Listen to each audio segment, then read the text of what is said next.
chanterons le temps des cerises, les gueux rossignols, les mères de mon cœur seront tous en fête. Les belles auront la folie en tête, et les amoureux du soleil au cœur quand nous chanterons le temps des cerises, sifflera bien mieux le merle moqueur.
La voix de la fédération anarchiste, sans Dieu, sans maître, sans publicité. À Racaille, la 184e, nous sommes le 18 décembre 2012. Il pleuviote sur Paris. Bon, c'est un mois de décembre, on peut pas non plus s'attendre à ce qu'il y ait un soleil comme celui de la Côte d'Azur. Ce matin, on reçoit dans cette émission, exceptionnellement, parce que vous savez qu'on n'a pas toujours des invités dans notre petit rendez-vous du mardi. Ce sera Elisabeth Ndala, c'est une jeune galériste qui a ouvert une galerie justement à Bagnolet, dans la très proche banlieue parisienne, Bagnolet, Montreuil, Romainville, vous voyez où on est, l'ancienne ceinture rouge. Il y a encore quelques endroits comme Bagnolet où c'est encore un peu rouge, mais enfin ça devient de plus en plus rose.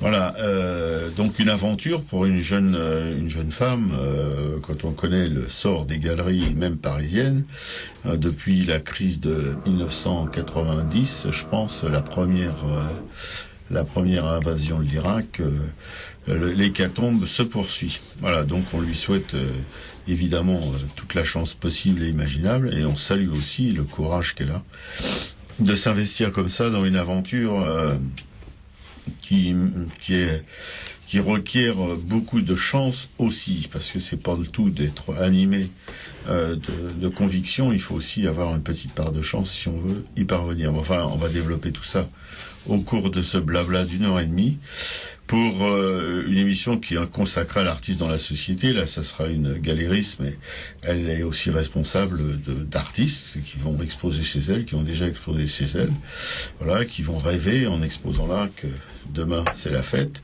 L'artiste en dehors de celle-ci, où il est la plupart du temps, en dehors de la société évidemment. L'artiste et l'engagement politique en toc. Alors là, les artistes qui sont engagés, on les compte quand même, hein, c'est pas la majorité. C'est une vraie minorité, parce que si vous voulez, c'est pas un engagement politique qui rapporte des sous, en tout cas pour les artistes. Pour les politiques, oui, mais pour les artistes, non. L'artiste et la religion, bon, il y a encore quelques croyants isolés par-ci par-là qui demandent au ciel de bien vouloir leur permettre d'avoir des apports de thunes conséquents, la gloire, la fortune, voilà, il y en a qui y croient encore, pourquoi pas. Et l'artiste et la science, on sait depuis quelques semaines, grâce à un auditeur finlandais, que quelques scientifiques éminents s'intéressent aux arts, mais que les artistes, par contre, et la science, c'est autre chose. Et l'artiste est l'autorité, et on dira après ce long préambule que l'autorité, on l'emmerde toujours, en tout cas dans cette émission. Voilà. Donc, on va développer avec cette jeune galériste, Elisabeth Ndala, tout au long de cette émission, ses envies, ses désirs, enfin ses espoirs concernant cet engagement qu'elle a sur le front de l'art, parce qu'on peut considérer qu'aujourd'hui l'art c'est un front, c'est pas une villégiature. Bonjour, je vous rappelle le numéro du studio pour nous joindre pendant les pauses musicales, le 01 43 71 89 40.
C'était Renaud, pas de dimanche.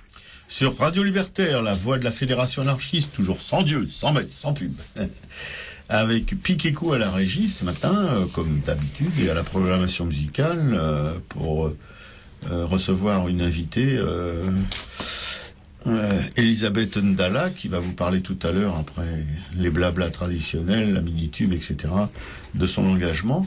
Notre Jean, qui devrait arriver théoriquement vers 11h30, qui a dû aller ce matin se faire torturer par son kiné, thérapeute, je sais pas comment on appelle ça, enfin c'est des espèces de tortionnaires, pour son épaule qui s'est fracassée dans les Pyrénées, voilà, et puis tout de suite la mini-tube de Luminance, et après cette chanson de Renaud assez poignante sur la paysannerie.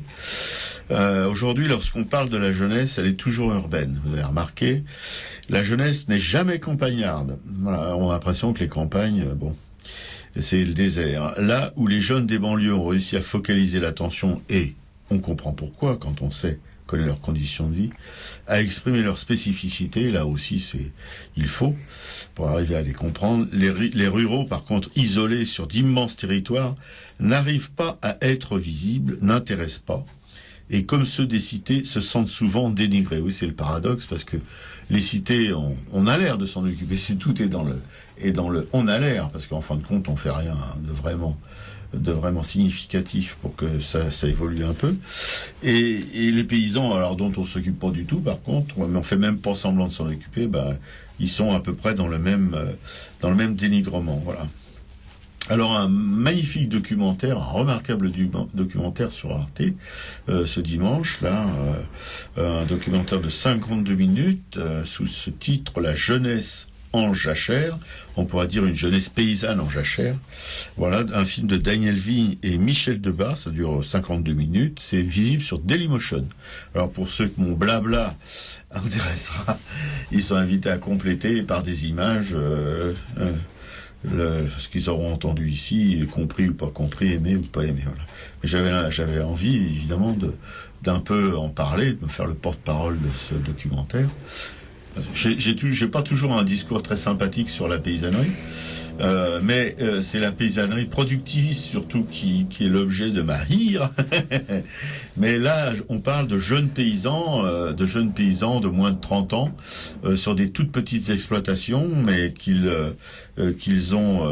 font vivre par passion. Voilà. Alors, bien sûr, la majorité sont des enfants de la campagne, ils reprennent l'exploitation familiale, sauf une jeune maraîchère et bio de surcroît, qui a repris les quelques terres que sa grand-mère possédait encore, c'est-à-dire moins de 10 hectares, 4 hectares, où elle fait du maraîchage. Voilà, une jeune fille qui travaille toute seule avec un vieux tracteur, c'est assez poignant et assez en même temps, ça donne vraiment envie ça nous fait sortir de cette atonie qu'il y a dans les villes, de ce gris, de ce ras-le-bol, de cette pollution, de toutes les merdes qui nous arrivent sur la gueule, surtout du côté politique d'ailleurs, et c'est de voir cette jeune fille, de voir son coin. Ça, on pourrait penser que notre invitée de ce matin, Elisabeth Ndala, c'est un petit peu le même combat, mais à la ville, c'est-à-dire des jeunes gens, vraiment très jeunes, qui relèvent des défis invraisemblables, qui avec rien, qui essayent de faire quelque chose, de donner un sens à leur vie. Voilà. Et dans cette émission sur la jeune paysannerie en jachère, on rencontre une demi-douzaine, un peu plus, entre 6 et 10 cas qui sont présentés, garçons et filles, mais évidemment, Jean et moi, ça vous étonnera pas, ce qui nous a vraiment intéressé, c'est le discours des filles, parce que c'est cette jeune maraîchère, qui a fait les études supérieures en même temps, qui se retrouve, parce que la ville, ça l'a complètement gazée, donc elle est retournée à la campagne, sans une thune, attention, c'est pas des gens qui sont riches, ils se bagarrent avec le peu de moyens qu'ils ont. Et puis une autre jeune fille, par contre, elle qui travaille dans la ferme familiale, enfin son père, je crois, est à la retraite maintenant, elle a repris l'exploitation. Elle a une 50aine de vaches et ils font de la reproduction animale pour la boucherie, des jeunes veaux, etc. Enfin bon, c'est une nana, mais alors vraiment, c'est vraiment un modèle pour. Vous savez, on vous a parlé des peintres naturalistes cet été. On vous a parlé entre autres de Breton et d'autres. Et c'est vraiment un portrait de paysanne, Elle a un visage mais magnifique, mais c'est pas du tout joli, c'est pas du tout un truc à prêter. C'est vraiment, c'est du solide. Et cette petite nana, non seulement elle s'occupe de la ferme, mais en plus elle s'occupe de l'épicerie du village. Tous les matins, elle bosse comme vendeuse là-dedans. Enfin bon, ça déménage et ils ont un discours très clair, très simple, Et évidemment, les pouvoirs publics, la dernière du ministère de l'Agriculture, c'est de supprimer quelques centaines de milliers d'euros de subventions qui avant venait un petit peu pour alimenter les foyers ruraux, etc., pour l'animation culturelle dans les campagnes. Mais c'est encore trop pour les jeunes paysans. On leur a sucré ces subventions sous prétexte d'économie. Enfin, c'est pas 1 ou 2 millions d'euros qui vont renflouer les caisses de l'État, quand par ailleurs on sait combien d'évasion fiscale existe. C'est de l'ordre de centaines de millions, voire de milliards. dizaines de milliards, voilà. On sucre quelques millions d'euros de subventions au monde rural. Il faut bien penser que ces agriculteurs, c'est une minorité qui quand même occupe 80% du territoire, qui gère 80% du territoire. Le 20% restant, c'est pour les villes. Voilà. Alors, c'est quelques dizaines de milliers d'agriculteurs, dont des jeunes. 5000 exploitations sont reprises tous les ans, mais il en disparaît beaucoup plus. Vous savez qu'un département, l'équivalent des départements français, est perdu pour l'agriculture tous les 10 ans. Voilà.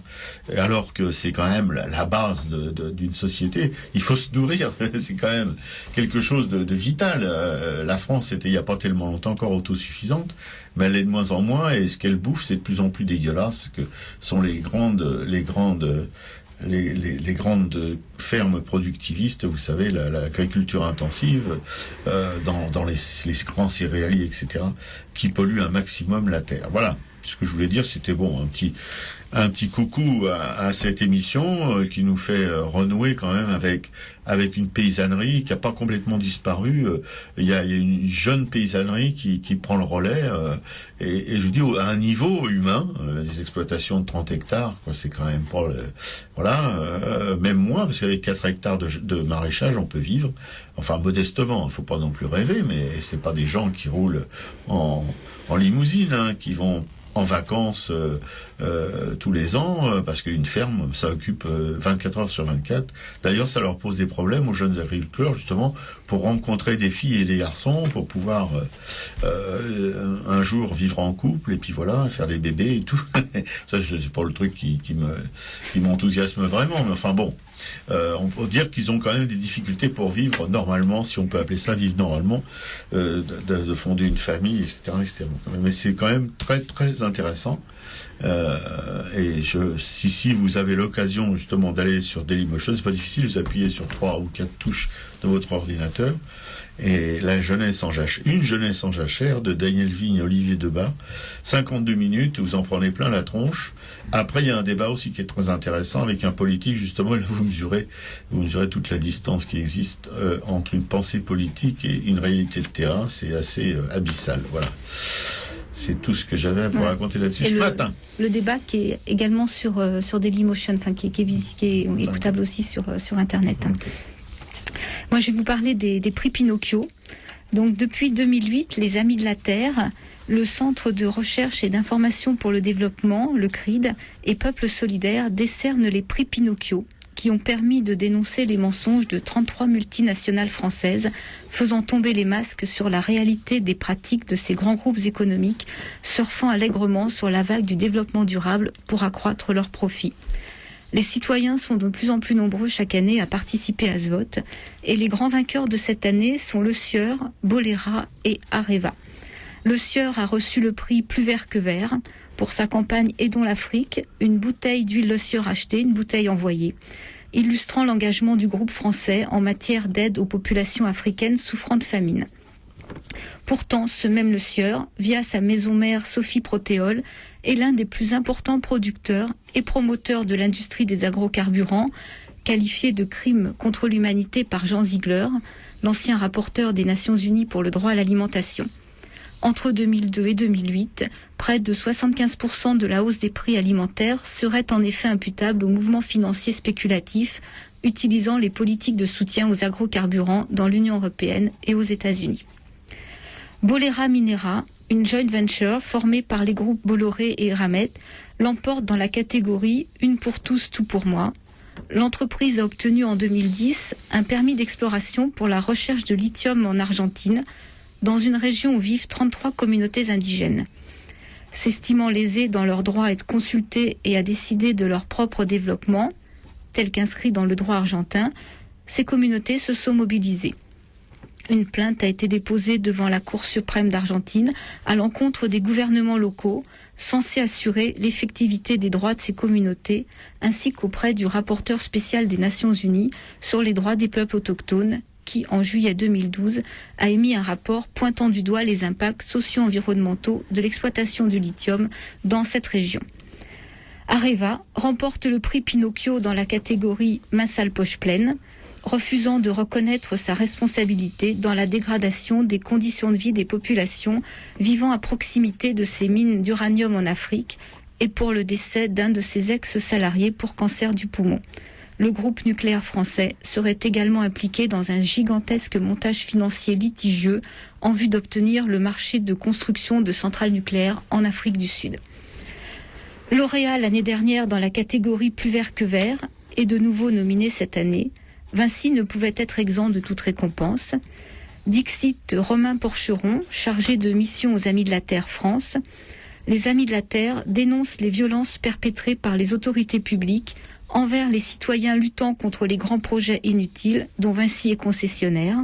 En Russie, projet de construction d'une autoroute au cœur de la forêt de Khimki, comme en France, le projet de construction de l'aéroport de Notre-Dame-des-Landes. Les Amis de la Terre ont ainsi décidé de remettre un prix Pinocchio d'honneur collégial hors vote à Vinci en tant qu'opérateur de ces projets dénoncés de longue date par les populations locales et aux décideurs publics français et russes qui en sont à l'origine. Les engagements volontaires des entreprises en matière de développement durable ont fait la preuve de leur inefficacité. Ils leur permettent d'améliorer leur image auprès des consommateurs et des décideurs au prix de lourds impacts sur l'environnement et les populations locales. Oui, je voudrais ajouter, en tout cas, commenter un peu tout ça, comme je suis un peu branché paysannisme, vous rappelez que l'Afrique, avant la colonisation, était parfaitement autosuffisante, que la famine, ça n'existait pas, qu'il y avait par exemple l'Empire du Mali, qui était quelque chose de gigantesque. Il y a eu un voyage d'un empereur du Mali qui est allé jusqu'à la Mecque, parce qu'ils étaient musulmans, hein, bon. Et avec un convoi d'or, je veux dire, il a fait chuter le prix de l'or tellement il en avait qu'il distribuait en cadeau sur son parcours, et que pendant à peu près une demi-décennie, le marché de l'or a été complètement suicidé, quoi. Parce que par cette immense richesse distribuée, enfin, c'est pas des gestes complètement gratuits de la part de cet empereur, mais c'est pour vous dire que l'Afrique, avant qu'on la dépouille comme on la dépouille depuis plusieurs siècles, était un pays où il n'y avait pas besoin d'aide alimentaire, il n'y avait pas besoin d'ONG, il n'y avait pas besoin de toutes ces choses-là, qui sont les conséquences, les avatars d'une colonisation sauvage qui se poursuit d'ailleurs. On voit bien ce qui se passe en ce moment en Afrique, comme vient de le relater Piquet-Cou, ce qui se passe aussi dans beaucoup de pays dits émergents ou dits, les termes hypocrites sont... Voilà. C'est tout ce que je voulais ajouter, parce que j'avais quand même ça en travers de la gorge. On nous bassine sur des pays comme l'Afrique, un continent extraordinaire, en omettant toujours de pointer le doigt justement sur ce qui en a fait ce continent sinistré, quoi, et qui continue à en faire ce continent sinistré. C'est pour ça qu'on peut bien vivre.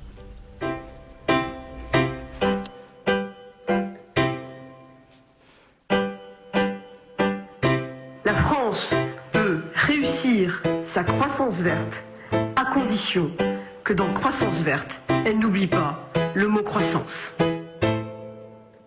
Il faut qu'on pollue moins pour polluer plus longtemps. Et si on fait ça bien, on pourra polluer plus souvent. Faut faire confiance aux gens qui disent d'un air savant: si le nuage est vert, il s'arrêtera à la frontière. File-moi un pot de peinture, que je refasse ma devanture. Un petit coup de peinture green, ça fera pas de mal à ma vitrine. Y a du business à faire, on va tout peindre en vert. Nos oiseaux, nos cimetières et même nos centrales nucléaires. Sous l'étiquette éthique, on laisse le même produit, mais la pensée magique nous autorise à monter le prix. Le développement durable, c'est pas fait pour durer, c'est fait pour être rentable en prenant l'air très concerné. Ce matin, j'étais à Thionville. Le patron de la centrale nucléaire de Cattenom était très heureux de me présenter la maquette de ses futurs immeubles de bureaux qui étaient avec tous les critères les plus écologiques et les plus économiques en énergie qu'on puisse imaginer. File-moi un pot de peinture, peinture, que je refasse ma devanture. Un petit coup de peinture green, ça fera pas de mal à ma vitrine. Y a du business à faire, on va tout repeindre en vert. Nos oiseaux, nos cimetières et même nos centrales nucléaires. Quelle belle évolution, c'est vraiment formidable. Tous ces marchands de canons qui font du commerce équitable. Tous ces marchands de tabac devenus écolos. Est-ce que maintenant tu crois qu'on attrapera des cancers bio? File-moi un pot de peinture, que je refasse ma devanture. Un petit coup de peinture green, ça fera pas de mal à ma vitrine. Y a du business à faire, on va tout peindre en vert. Nos oiseaux, nos cimetières et même nos centrales nucléaires. Nos oiseaux, nos cimetières et même nos centrales nucléaires.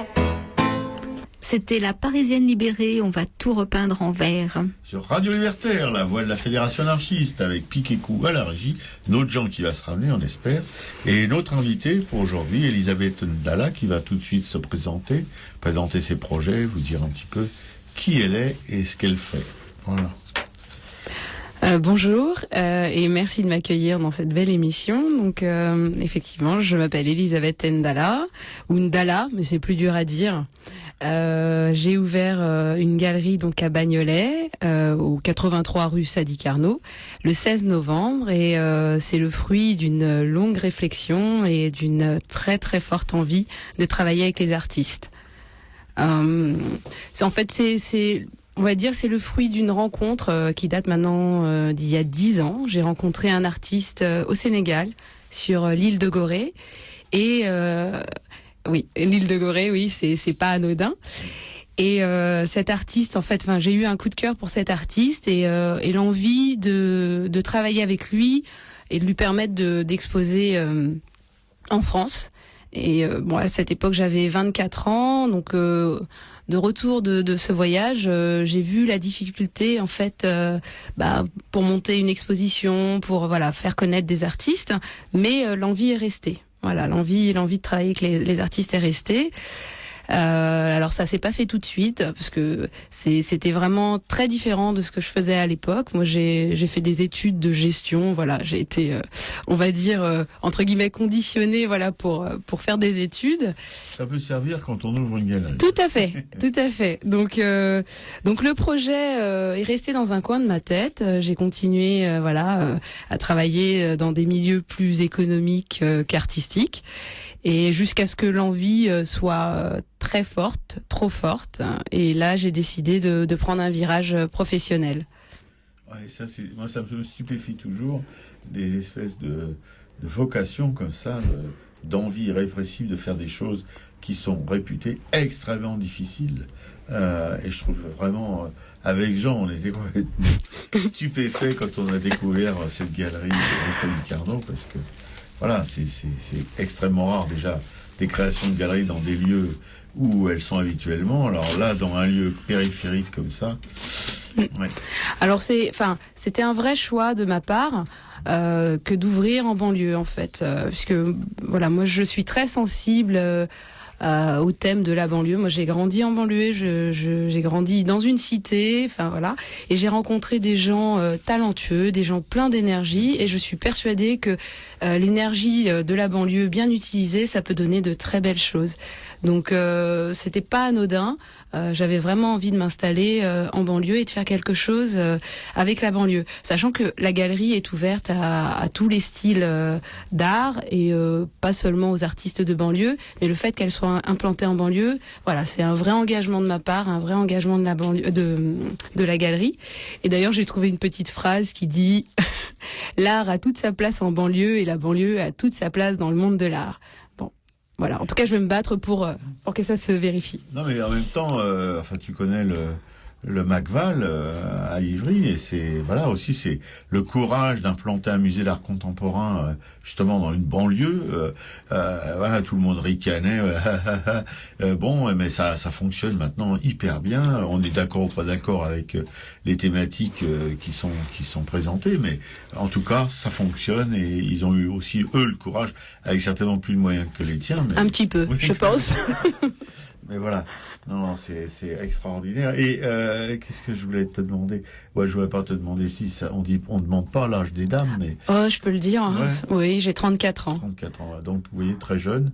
C'est pas comme on connaît nous certaines personnes qui à 80 ans s'engagent dans des chemins différents. Mais là, 34 ans, c'est vraiment très très jeune pour une telle responsabilité. On va dire que j'ai fait ma crise de la quarantaine un peu plus tôt. Non, c'est super. Bon, on va développer ton engagement au cours de cette émission. D'accord. On espère que notre Jean va bientôt arriver parce que lui, il a plein de questions aussi à te poser.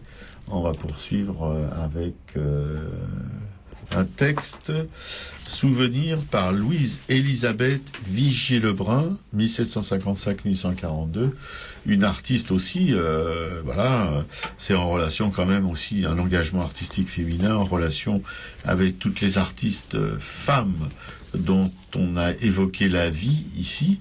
On est assez sensible, nous, justement, à ces engagements féminins qui sont toujours des engagements assez exceptionnels. Je veux dire qu'elles choisissent jamais les choses faciles. Et c'est en 1835 que Louise-Élisabeth Vigier-Lebrun, faut bien vous dire, au début du 19e. C'est quand même pas, voilà, à une époque où vraiment les dames étaient reléguées dans les boudoirs.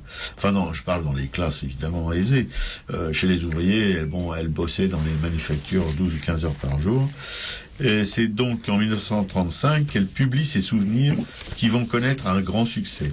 À la fin du livre, à travers sa nièce, Eugénie Tripier-Lefranc, c'est en fait à toutes les femmes peintres qui souhaitent s'adonner à l'art du portrait qu'elle s'adresse et prodigue ses conseils. Il faut toujours être prêt une demi-heure avant que le modèle n'arrive, car il ne faut jamais se faire attendre. Il faut que la palette soit préparée et faire en sorte de ne pas être tracassé par du monde et des détails d'affaires. Il faut placer son modèle assis plus haut que soi, que les femmes le soient commodément, qu'elles aient de quoi s'appuyer et un tabouret sous les pieds. Il faut le plus possible s'éloigner de son modèle. C'est le vrai moyen de bien saisir le juste ensemble des traits et l'aplomb des signes, tant pour la tournure du corps que pour ses habitudes qu'il est nécessaire d'observer, même pour la ressemblance totale. Ne reconnaît-on pas les personnes par derrière, même sans apercevoir leur visage ? Avant de commencer, causez avec votre modèle, essayez plusieurs attitudes et choisissez non seulement la plus agréable, mais celle qui convient à son âge et à son caractère. Ce qui peut ajouter à la ressemblance, de même pour sa tête, placez-la de face ou de trois quarts. Cela ajoute plus ou moins à la vérité des traits, surtout pour le public. Le miroir peut aussi décider à ce sujet. Il faut tâcher de faire la tête en 3 ou 4 séances d'1h30 chacune, 2 au plus, car le modèle s'ennuie, s'impatiente. C'est pourquoi il faut le faire reposer et le distraire le plus possible. Tout cela est d'expérience avec les femmes. Il faut les flatter, leur dire qu'elles sont belles, qu'elles ont le teint frais, etc. Cela les met en belle humeur et les fait tenir avec plus de plaisir. Il faut aussi leur dire qu'elles posent à merveille. Elles se trouvent engagées là à bien se tenir. Ne vous rebutez pas si quelques personnes ne trouvent aucune ressemblance à vos portraits. Il y a tant de gens qui ne savent point voir. Que le fond derrière le modèle soit en général d'un ton doux et uni, ni trop clair, ni trop foncé. Si c'est un fond de ciel, c'est autre chose. Mettez du bleuâtre derrière la tête. Voyez Van Dyck. Les demi-teintes doivent être de ton rompu et moins empâtées que les lumières. Que sa lumière indique fortement ses os et ses parties musculeuses qui cèdent aux premières. Les ombres doivent être rigoureuses et transparentes à la fois, c'est-à-dire point empâté, mais d'un ton mûr, accompagnées de touches fermes et sanguines dans les cavités, telles que l'orbite de l'œil, l'enfoncement des narines, et dans les parties ombrées et internes de l'oreille. Les couleurs des joues, si elles sont naturelles, doivent tenir de la pêche dans la partie fuyante et de la rose dorée dans la saillante, et se perdre insensiblement avec les lumières occasionnées par la saillie des os. Elles sont d'un ton doré.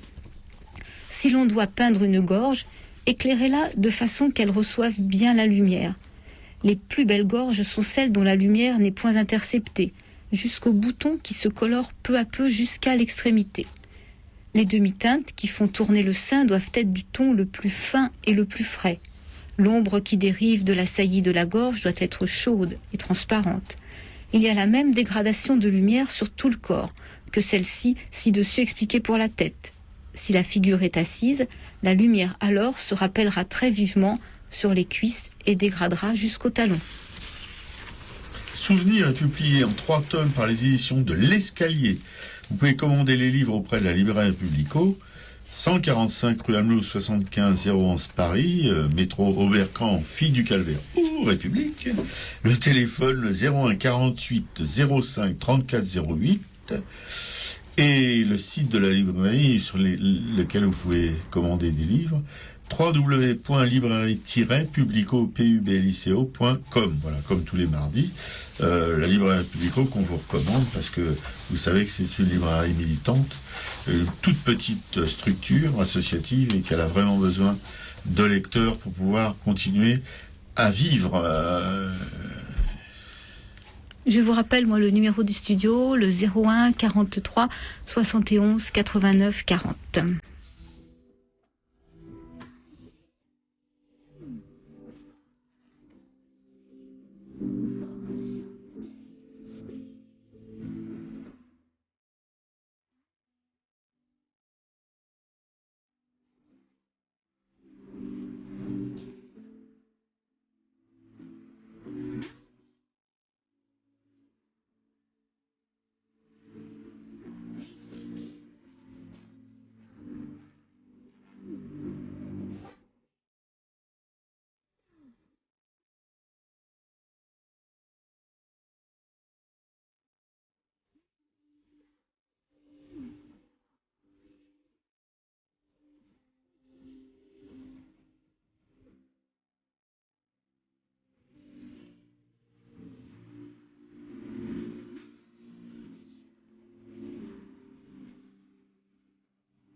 C'était Kate Bush, The Man with a Child in His Eyes, un morceau choisi par Elisabeth.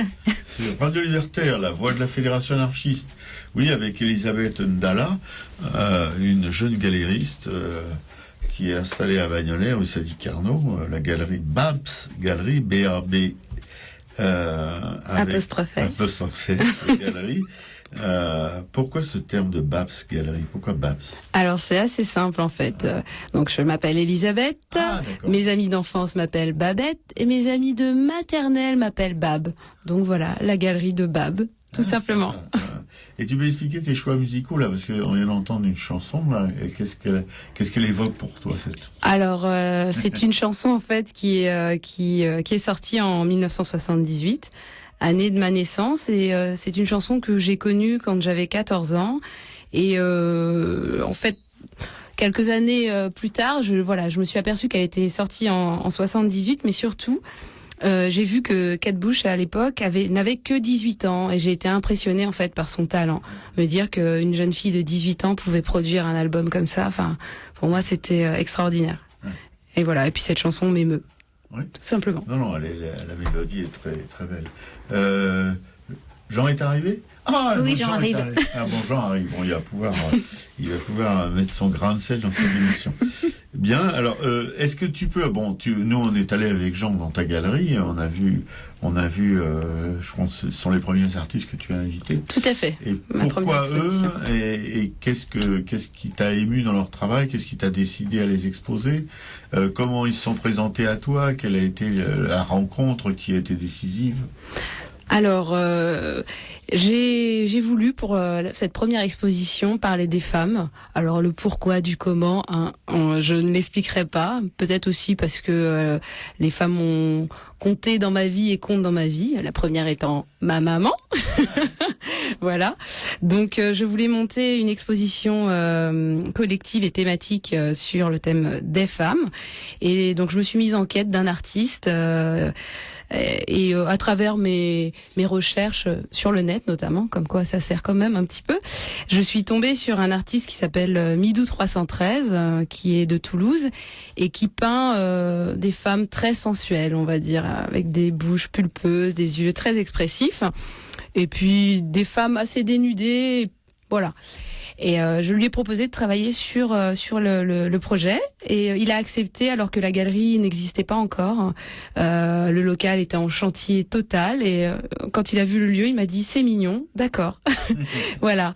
Donc ça a été le premier artiste en fait embarqué dans le projet, et il m'a présenté à une jeune artiste de 20 ans qui s'appelle Lady JD, qui a une peinture très engagée sur les thèmes, sur les différents combats menés par les femmes. Aussi, elle travaille sur la maltraitance faite aux femmes. Et voilà, c'est ce qui ressort de sa peinture. Et voilà comment le projet s'est monté. Les deux artistes ont accepté de me suivre dans cette aventure, et on a monté l'exposition des femmes. Des femmes, ok. Oui. Et le bilan pour toi, c'est aussi, je veux pas parler de questions financières, mais ça compte aussi, mais aussi le bilan Humain.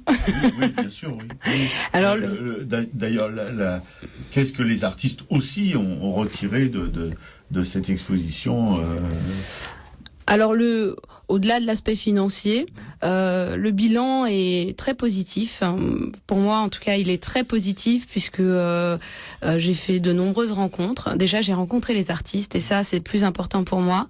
Voilà, j'ai découvert deux artistes très intéressants. Lady JD, qui n'a que 20 ans, a un vécu déjà immense.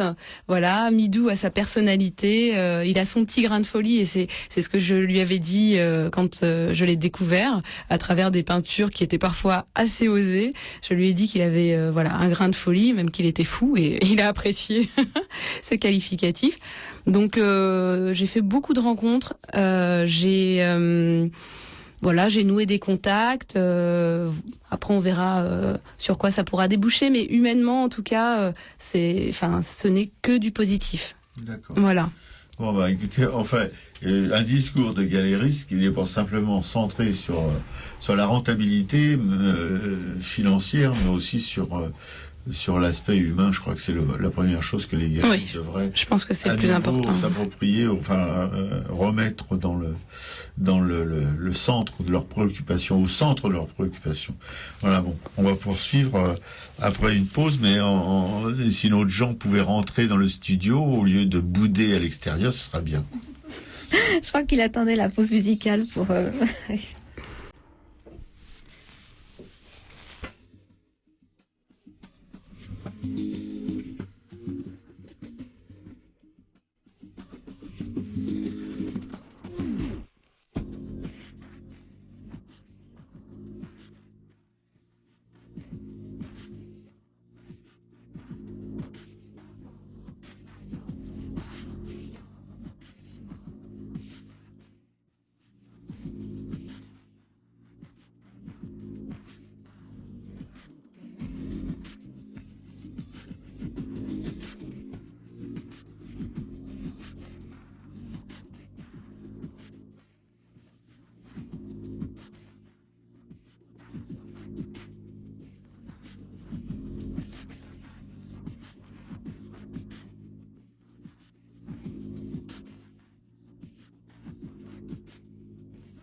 C'était Freddy Massamba, Lobelanga, encore un morceau choisi par notre invité. Sur Radio Libertaire, la voix de la Fédération anarchiste, toujours sans Dieu, sans bête, sans pub, avec Piquet-Cou à la régie, une autre gens qui vient d'arriver, tout Paulo, qui a été torturé pendant 1 heure par un espèce de... Ouais, enfin bref, je veux pas trop l'insulter, parce que si un analphabète, comme tous les kinés, quoi. Ouais, un analphabète. Des mecs, c'est des gars, ils ont dû faire leurs écoles sous le Troisième Reich, quoi, vous voyez, ça, pour la rééducation des masses populaires, enfin bon. Enfin, c'est assez dégueulasse. Enfin, mon genre, j'aime pas le voir avec cette petite mine, hein. Il y a un autre kiné qui m'avait dit un jour, nous sommes de pauvres gens. En parlant d'eux-mêmes, tu sais. Alors, toujours avec notre invitée, Elisabeth Ndala, qui a commencé à vous raconter quelque chose, les débuts et les prémices de son engagement comme galériste avec ses premiers invités. Elle en tire un bilan positif, c'est assez exceptionnel dans la bouche d'un galériste. Je débute. Oui, tu débutes, ouais. Bon, j'espère que tu garderas longtemps cette espèce de sincérité. Bah, tout ce qui est gagné, c'est-à-dire tout ce que j'ai vécu jusque-là, on pourra pas me le retirer, donc ce sera positif. Et alors pour l'avenir, bon, maintenant t'as eu une première expérience. Comment dans l'avenir tu vas, parce que par exemple notre Jean, lui, qui a un atelier galerie aussi à Bagnolet rue Sally Carnot, lui il y va au coup de cœur, mais lui il a son atelier d'abord et puis il reçoit dans son atelier 4 fois par an, tu recevras des génies de la peinture. Moi, c'est encore autre chose. Non, mais Jean, lui, c'est surtout, son truc, c'est simplement s'il aime, et il n'y a aucune autre considération qui. Si j'adore aussi. Hein. Aussi, j'adore. Et Elisabeth, qu'est-ce que ça va être, toi, pour la suite, à partir de cette première expérience, parce qu'avant, tu n'en avais jamais fait, donc tu as quand même tiré un petit peu des enseignements. Je ne sais pas s'il y a des enseignements à tirer, mais enfin, peut-être que oui. Et comment tu vas te comporter par la suite pour continuer à faire venir des artistes, à les faire exposer, à les promotionner, etc. C'est un boulot considérable. Tout à fait. Ouais. Alors, la galerie, en fait, va organiser des expositions thématiques et collectives à chaque fois, en fait. Donc, ce seront des expositions qui vont durer 1 mois. Donc, je vais faire 1 mois d'exposition, 2 semaines de pause, 1 mois d'exposition, 2 semaines de pause. Donc, c'est un rythme assez soutenu. Mais quelque part, je n'ai pas le choix. Il faut que la galerie se développe. Donc, pendant les 2 semaines de pause, je vais essayer de louer à des créateurs, puisque la galerie est une galerie d'art et de création, voilà. Donc voilà un petit peu comment je compte développer les choses. Et sur les thématiques, enfin sur les expositions thématiques, l'idée sera aussi de proposer des services. Au-delà des expositions, des services. Alors ça, je vais pas développer aujourd'hui le type de service que je veux proposer, mais c'est vrai que la galerie c'est une chose, mais effectivement pour la faire vivre à côté, il faut développer des services, et c'est là que mes 10 années passées dans le monde de l'entreprise vont m'aider, vont me servir. Voilà. D'accord. Ouais. Bien, mon Jean. Mais précisément, tu peux préciser un peu les choses auxquelles tu penses, non les actions auxquelles tu penses pour développer Oui, alors une des actions que je souhaite développer, c'est l'organisation d'expositions en dehors de la galerie pour les commerçants notamment. Pour les commerçants qui souhaitent monter des événements ponctuels, soit parce qu'ils ouvrent et qu'ils ont besoin de se faire connaître du voisinage, soit parce que voilà, ils veulent organiser un événement qui va leur permettre un petit peu de se diversifier. Enfin voilà. Il y a plus un côté événementiel, mais toujours avec les artistes. Et je pense que tout le monde sera gagnant dans l'histoire, puisque les commerçants attireront une autre clientèle et les artistes pourront montrer leur travail. Oui, d'accord. Très bien.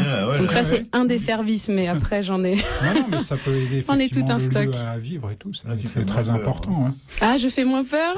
Bon, il n'est pas encore rassuré, attention. Hein. Moi, je connais sa tête quand il est rassuré. C'est pas encore celle-là, tu vois. Non, mais l'idée, c'est quand même de me servir de mes 10 années d'expérience professionnelle pour développer cette activité. Je sais que si je reste dans la galerie à attendre les collectionneurs, je vais peut-être attendre longtemps. Ouais. Donc voilà, je vais me diversifier tout en gardant cette activité qui me tient vraiment à cœur.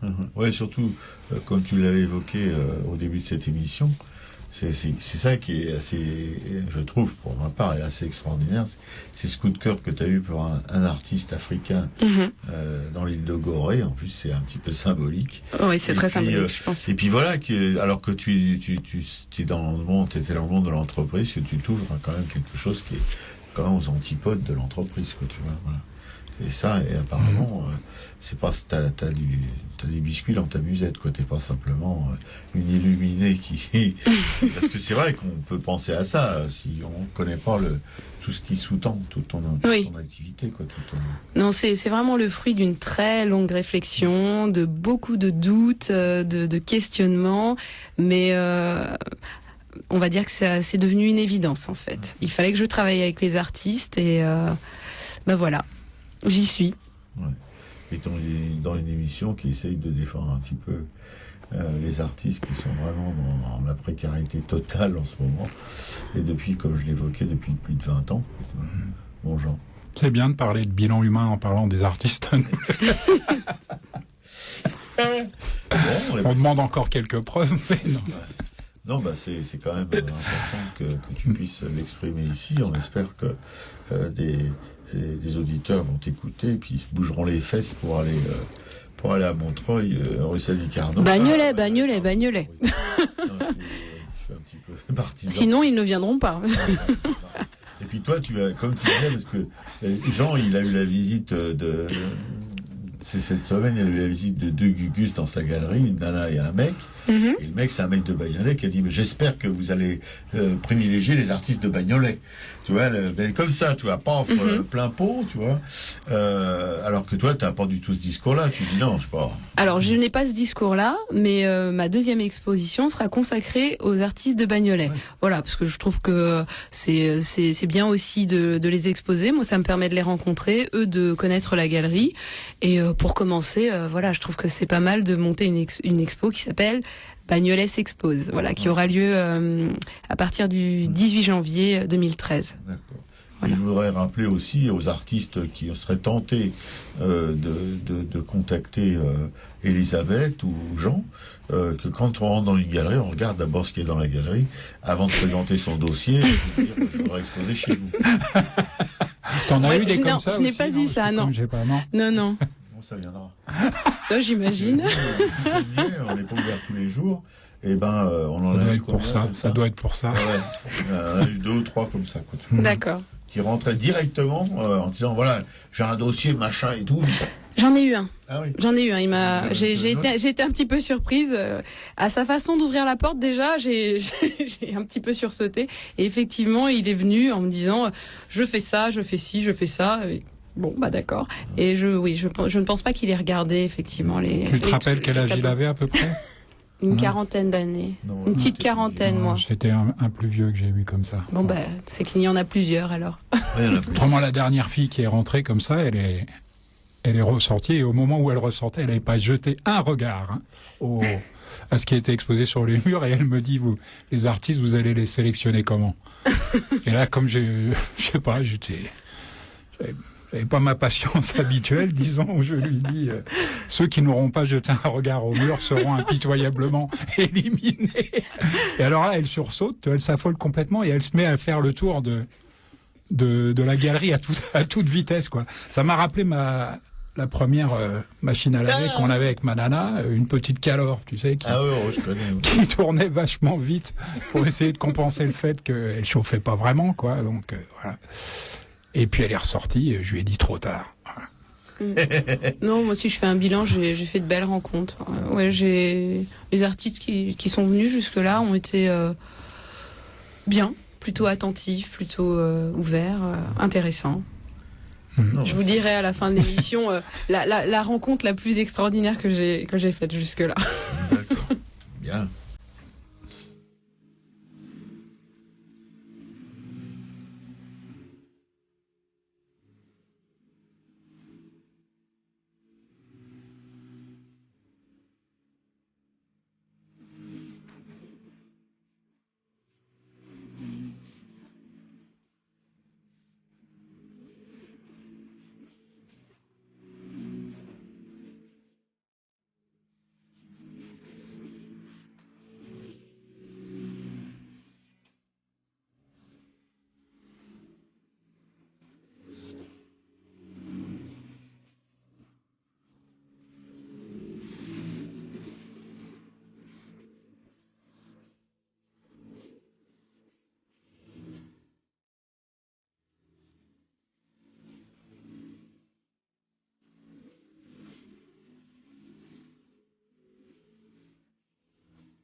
c'était Björk Yoga.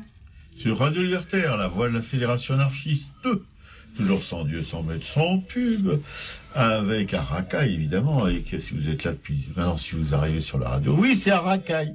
Avec Pikikou à la régie. Avec une amie de notre invitée, Elisabeth Nalak. Cette amie, qui c'est, Elisabeth? Dis-nous un peu, là. Alors, c'est Sandrine Bachière, on va dire son nom. Hein. Ouais. Voilà, c'est un soutien de tous les instants. Voilà, elle m'a soutenue dès le début du projet, dans mes hauts et mes bas, et elle continue à me soutenir, et son amitié vaut de l'or. Elle a l'air de pulser du dynamisme, vraiment. Ah oui. La chaleur humaine, vraiment. Ah, tout à fait. Ouais. Puis écoute, notre Jean qui souffle le martyr, je vous le dis tout de suite. Hein. Il a beau faire il joue les héros, mais bon. Les kékés comme d'habitude. Le kéké comme d'habitude. Ouais, c'est... Alors là, pour le coup, oui. D'habitude, il joue pas le kéké, mais là, c'est vraiment le kéké, hein, dans toute sa splendeur. Puis là, il est content de lui. Là, je lui dis, tu souffles? Il dit, ouais. Non, je suis surtout content parce que je vais peut-être pouvoir épouser Robert. Si François Hollande fait pas trop le con. Qu'il est con. Ce week-end, on était encore tous les deux à la manif, avec une petite banderole qui dénotait quand même un petit peu sur les autres, tu vois, parce que tout le monde tenait une banderole, le mariage pour tous. Et nous, on était là tous les deux avec notre banderole, le mariage pour nous. Voilà. D'accord, très bien. Tu veux ajouter quelque chose? Non, moi je veux bien être votre témoin. Ah, bah c'est gentil. Ça attendra un petit peu quand même. Donc pourquoi je ferais la gueule, hein? Oui, là, arrête tes conneries.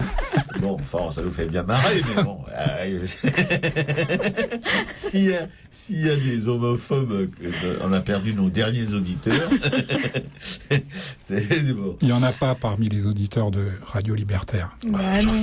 Enfin bon. Il y en a peut-être ailleurs. Peut-être. Bon, Elisabeth, alors...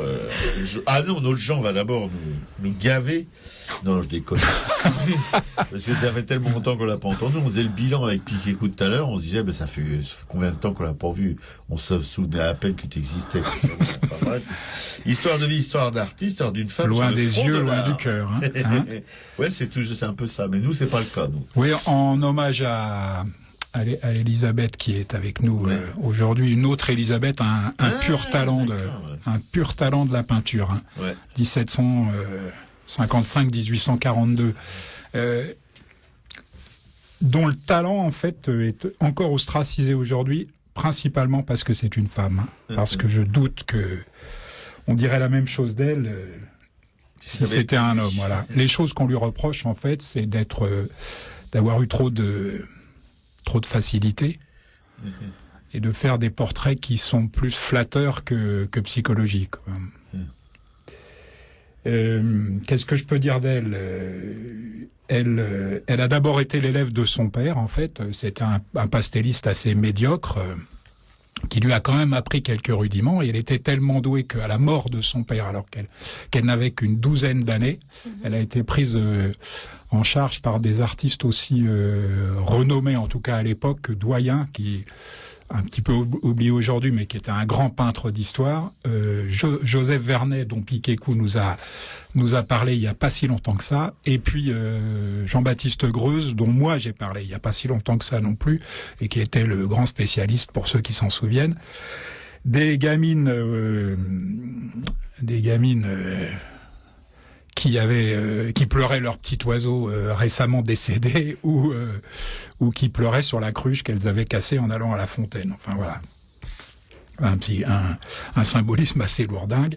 Elle est tellement douée, cette Elisabeth Vigée-Lebrun, qu'elle a 15 ans en fait quand elle réalise le portrait de sa mère, qui va lui permettre, c'est tellement réussi, bon, même si elle n'a pas encore la virtuosité qu'elle aura plus tard, c'est tellement réussi qu'elle va pouvoir, à 15 ans, hein, il faut s'imaginer ce que c'est quand même pour une femme, ouvrir un atelier professionnel rue Saint-Honoré en face du Palais Royal. Voilà. Encore plus précoce que comment elle s'appelait, de Bill, ah oui, l'artiste de Bill. Rosa Bonheur. Rosa Bonheur. Ouais. Rosa, c'était 19 ans.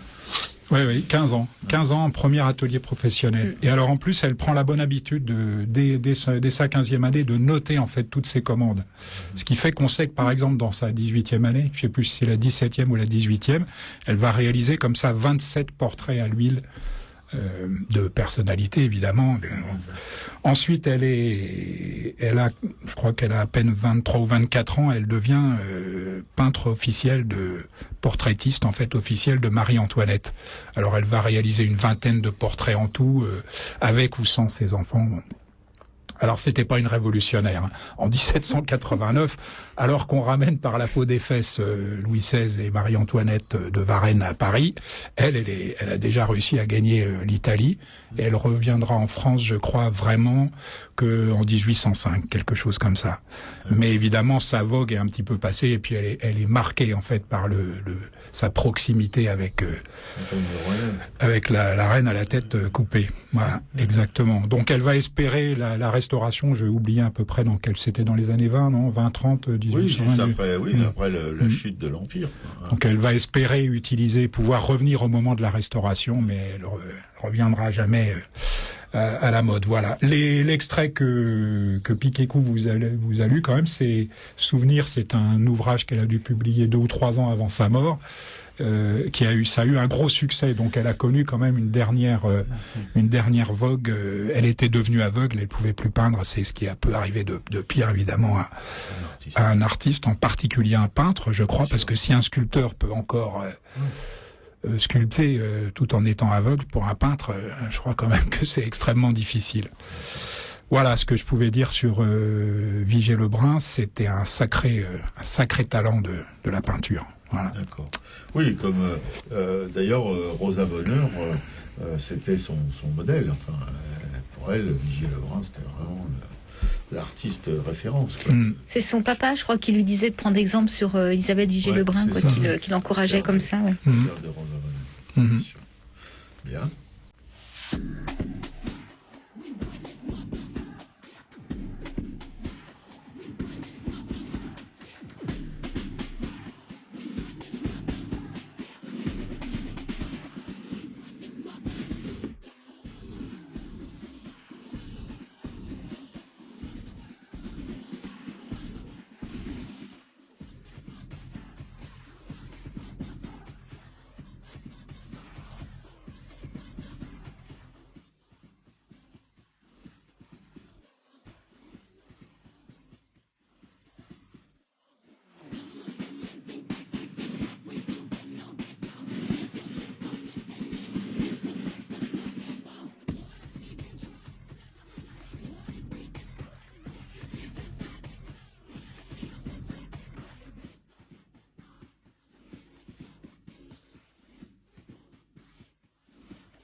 C'était Beyoncé, Run the World.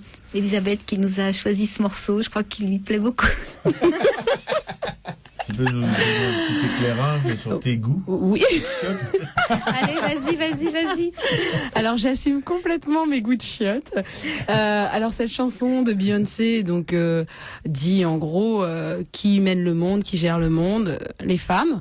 Voilà, je trouvais que ça collait bien avec le thème de l'émission, sachant que voilà, c'est une artiste qui, pour moi, a du talent, même si c'est très commercial. Moi, je l'ai vue en concert et c'est beaucoup de boulot derrière. Enfin, voilà, son succès est vraiment justifié par rapport au boulot qu'elle peut. Qu'elle peut entreprendre et donc je pensais qu'elle avait sa place dans cette émission et dans la sélection musicale. Voilà, ça fait partie de mes goûts, comme Björk, comme Kate Bush, comme d'autres. Voilà, c'est très éclectique. D'accord. Bon. C'est marrant parce que c'est exactement en fait les termes qu'employait Elisabeth Vigée-Lebrun. C'est rigolo pour vis-à-vis de la Révolution. Pour dénigrer la Révolution française. Ouais. Elle osait dire, fallait quand même avoir un certain culot. Que avant la Révolution, c'était les femmes qui avaient le pouvoir en France. Ah ouais. Et que la Révolution a mis ça par terre. Voilà. Ah bah c'est pas mal. Oui. Moi je suis assez d'accord. Sauf qu'il y a quand même eu, la nana qui a assassiné Marat là, comment Charlotte Corday. Ouais, une bonne, hein. D'ailleurs, révolutionnaire, mais pure. Ne mettez pas qu'on soit compromis. Bon. Robert n'ose plus prendre de bain depuis. Mais... il n'a pas pris de bain depuis la Révolution. Il prend plus que des douches. Mais ça se sent pas. Ah ben non, des douches. Gentil. Bon, on va conclure avec Elisabeth parce que après, vous savez qu'il y a les annonces, pour les œuvres de la radio. Donc, qu'est-ce que tu peux ajouter à qu'est-ce que tu nous as pas dit? Plein de choses, mais bon, si tu dois conclure ton intervention dans cette émission, alors qu'est-ce que tu peux nous raconter qui nous éclaire un peu encore plus, enfin surtout les auditeurs sur tes désirs, tes espoirs. Alors, ce que je peux dire aux auditeurs, c'est que Bagnolet, ce n'est pas loin, hein, contrairement à ce que j'ai pu entendre. Il y a le métro. Donc, voilà, il suffit de traverser le périphérique et on y est. Ce que je peux dire aussi, c'est que je vais tout faire pour que cette aventure dure le plus longtemps possible. Essayer d'accueillir un maximum d'artistes, et essayer de monter de beaux projets. Donc, j'encourage tout le monde à venir. Voilà. Et t'es aidé un peu par les pouvoirs publics ou pas du tout?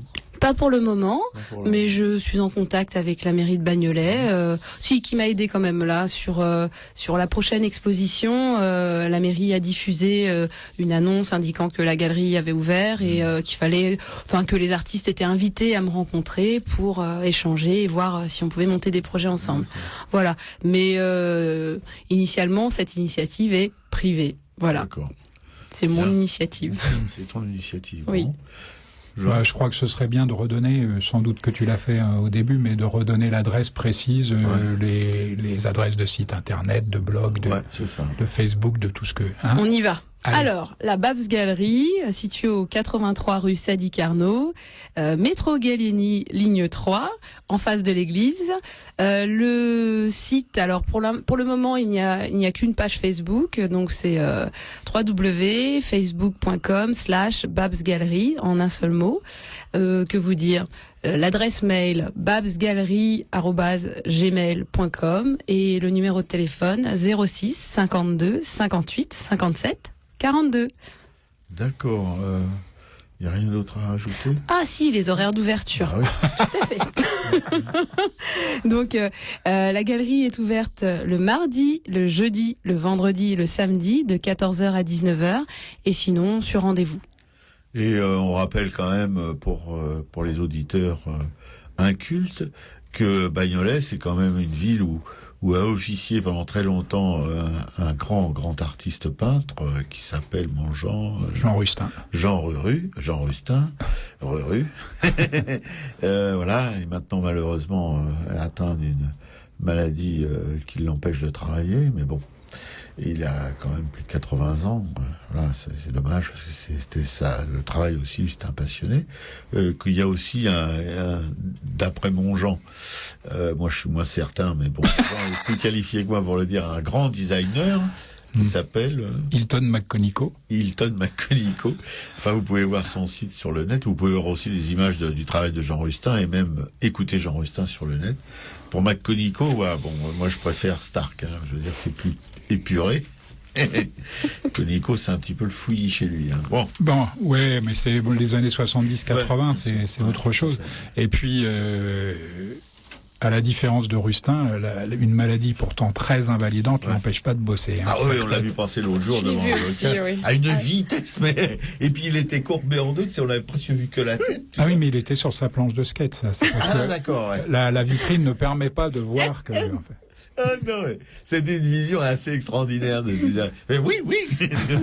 Non, mais alors surtout que j'avais en tête quand il était venu, tu sais, il pouvait pas bouger, quoi. Enfin, si, il bougeait, mais bon.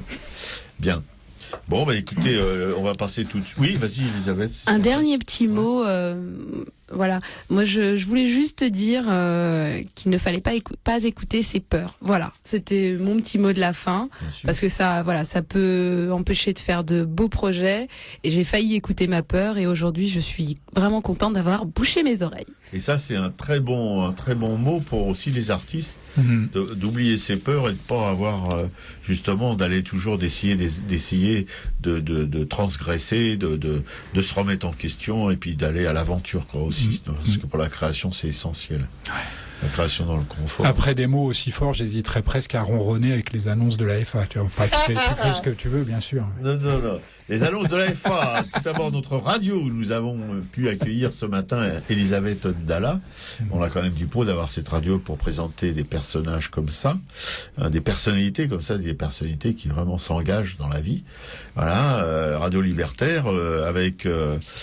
a besoin de Jean il fait arrête Jean, t'es malade, alors donc tu te comportes un petit peu comme un malade s'il te plaît. Pas comme un bien portant, ça me déstabilise. Je sais que malade c'est comme ça, bien portant c'est comme si, voilà. Bon. Et non mais il vient se foutre de ma gueule. Et donc ça t'a manqué, dis la vérité. Non, oui. Ça t'a manqué. Oui, ah oui, ça m'a manqué. Bon. Oui. Alors, la radio, donc je répète, qui pour pouvoir continuer à recevoir des personnalités telles qu'Elisabeth Ndala, a besoin de maintenir son matos en bon état, c'est le moins qu'on puisse dire, et ça coûte vraiment très cher. C'est une petite association, une radio libre, comme on disait dans le temps, donc qui a peu de moyens et qui doit assurer. Alors pour ça, il y a une carte d'auditeur qui coûte 20 € que vous pouvez trouver à la Librairie Publico, 145 rue Amelot à Paris dans le 11e. Une adresse que Jean vous rappelle tous les mardis à propos d'un extrait de livre qu'il vous lit ou qu'il fait lire à Piquet-Cou. Il se décharge de plus en plus de ses responsabilités. Ah bon, on lui pardonne parce qu'il est invalide, mais bon, pas que ça dure quand même. Et puis donc vous avez, il y a aussi une souscription pour ceux qui ont un compte en banque assez pléthorique, avec un minimum de 5 € par mois. Vous savez, souscription, ça veut dire que tous les mois on vous ponctionne de la thune sur votre compte en banque. Et puis aussi, il y a l'association des Amis de Radio Libertaire qui intervient aussi dans la récolte de thunes. Et rien de gratuit, hein. Les anards, on fait du prosélytisme, mais c'est payant. Hein. Pas comme les curés. Enfin, si, c'est les curés, il y a la quête aussi. C'est vraiment, on peut mettre des boutons de culotte, tandis que si on file à Laurent des boutons de culotte pour payer la carte d'auditeur, je crois qu'il sera pas tout à fait d'accord. Voilà. La radio, Radio Libertaire, tous les jours, des émissions 24 heures sur 24. Bon, la nuit, c'est souvent des rediffs ou des choses comme ça, mais il y a des émissions, une centaine d'émissions, 200 animateurs et techniciens animateurs. Voilà, c'est du monde qui passe dans les studios, donc ça explique aussi l'usure du matériel, parce que tout le monde n'a pas un niveau technique éprouvé, et parfois il y a des petites incohérences au niveau de la manipulation de ces choses très délicates. Voilà. Et puis la librairie Publico que je viens d'évoquer, 145 rue Amelot, je répète, une librairie anarchiste, comme il y en a encore quelques-unes, mais enfin bon, c'est surtout ce qu'il faut bien comprendre, c'est que c'est une petite structure, une petite librairie indépendante qui est hors des circuits vous voyez, parce qu'il y a des majors aussi dans la librairie, des trucs qui sont comme la Fnac, comme des choses comme ça. Mais là, c'est une petite librairie, et elles sont toutes en danger, qu'elles soient militantes ou non, évidemment. Une librairie anarchiste un peu plus que les autres, puisque c'est vraiment une philosophie, enfin en tout cas une pensée qui est un petit peu complètement à l'encontre, à l'envers du politiquement correct, et évidemment c'est pas quelque chose qui peut nous aider pour faire de la thune. Voilà, mais c'est une librairie quand même, et elle a besoin de thunes pour pouvoir fonctionner. Et donc, alors là, la librairie fait pas la manche, c'est-à-dire qu'elle vous demande pas de lui filer de la thune comme ça gratos. Mais enfin, vous pouvez quand même, si vous en sentez le besoin ou la capacité, mais elle propose des livres, elle propose des journaux, elle propose des CD, des DVD, et puis toute une petite bimbeloterie qui aide à vivre. Vous pouvez y trouver aussi des dépôts de presse du monde libertaire. Enfin, il y a évidemment une énorme quantité de titres, et pour vous guider là-dedans, vous avez 2 permanents, Laurent et Max, des anges anards, faut le faire quand même, qui sont vraiment très très très au fait de tout ce qui se passe du point de vue de la littérature anarchiste, mais pas que, et qui peuvent tout à fait vous évoquer avec vous ce que l'on est, ce qu'est notre organisation, quels sont nos buts, quels sont nos idéaux, quelle est notre utopie, et on en sort toujours un petit peu différent de quand on y est entré, qu'on les ait contactés. Et il y a aussi à la librairie, tous les week-ends, le vendredi soir, le samedi soir, enfin l'après-midi, des rencontres, débats à la librairie qui sont complètement gratuits, avec parfois des choses à grignoter que les auditeurs ou les intervenants amènent, et des débats sur le cinéma, le théâtre, la littérature, que sais-je, enfin, ou des débats purement sur l'anarchisme, sur la société, etc. Vous y êtes invités. Il y a toujours des intervenants, toujours intéressants.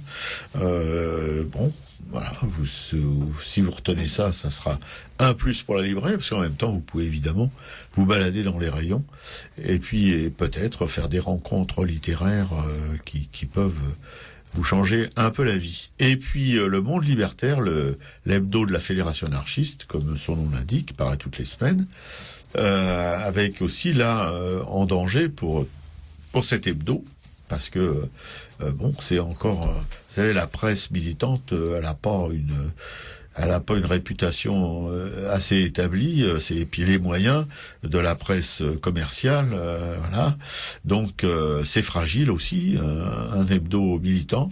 Vous savez, il y a des grandes tartines ou des grands hebdos comme l'Humanité, ou pas hebdo, mais même quotidien comme l'Humanité, quand on sait à travers quoi ils sont passés, même du temps où le Parti communiste était beaucoup plus représentatif que maintenant. Donc nous, on est une petite structure, et voilà, on a encore là peu de moyens de diffusion. Donc vous pouvez trouver un dépôt de presse à la librairie Republico, vous pouvez aussi vous abonner, vous pouvez à la librairie Republico, c'est le centre névralgique, la librairie Republico, des idées de tout ce qui les supporte, et puis un dépôt de presse, et puis vous abonner, et puis voilà, après autrement dans quelques kiosques de Paris, vous pouvez le trouver aussi. Et puis, vous dire quoi sur le Monde Libertaire, que c'est un magazine évidemment engagé, mais vous pouvez trouver des textes aussi qui sont beaucoup plus généraux, qui sont pas forcément militants, par des plumes extérieures au milieu anarchiste, ou des sympathisants parfois. Et puis tout ça animé par des cartoons un petit peu délirants, de jeunes illustrateurs, de jeunes cartoonistes. Voilà, quand on est jeune, on a des libertés qu'on n'a plus quand on est un peu plus vieux, et tant mieux, ça bouscule, ça fout des coups de pied au cul, c'est pas toujours d'un goût. Et inversement. Et inversement. Mais on les adore. Voilà, le Monde Libertaire, c'est une toute petite équipe pas de permanents, justement, pas de gens payés, tous sont bénévoles. Et je vous assure que quand moi je connais un petit peu la vie qu'ils mènent, parce qu'ils ont tous des jobs, il y a quelques retraités dans les correcteurs, mais autrement ce sont tous des jeunes qui ont un boulot à côté, et donc c'est la double peine, parce que Le Monde Libertaire, c'est un magazine qu'on sort toutes les semaines, c'est des nuits blanches, c'est vraiment un énorme travail et une énorme responsabilité, parce qu'ils sont exposés d'abord à la critique des militants et ensuite à la critique évidemment du public. Voilà. Les 3 œuvres de la Fédération anarchiste, pour vous, pour nous aussi d'ailleurs, comme Radio Libertaire, qui est cette voix de la Fédération anarchiste, avec ce matin comme invité Elisabeth Dalla, une jeune galériste qui en veut, Piquet-Cou à la régie, la programmation musicale, et au sourire aussi. Un autre Jean, un grand blessé. Voilà, il aime tellement la montagne que il l'a vraiment embrassé. Mais avec l'épaule, il s'est gouré un peu.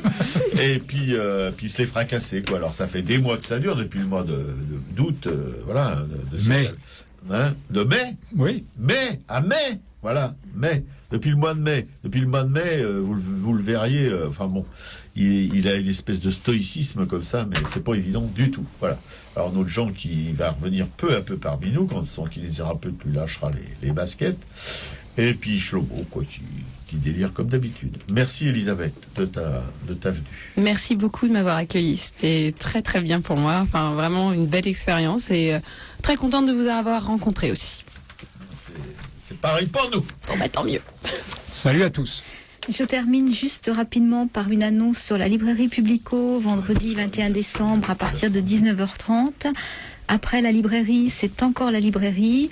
Alice, une institutrice qui pratique la pédagogie coopérative, viendra discuter avec vous de ce livre qu'elle a lu et aimé, Apprendre avec les pédagogies coopératives de Sylvain Connac. Cet ouvrage vise à proposer un certain nombre de repères scientifiques, théoriques et professionnels sur les pédagogies coopératives, c'est-à-dire celles qui donnent la possibilité à des élèves dans le cadre scolaire de travailler en pouvant compter sur l'aide des camarades ou en mettant à leur disposition ses connaissances et ses compétences. Voilà, au revoir.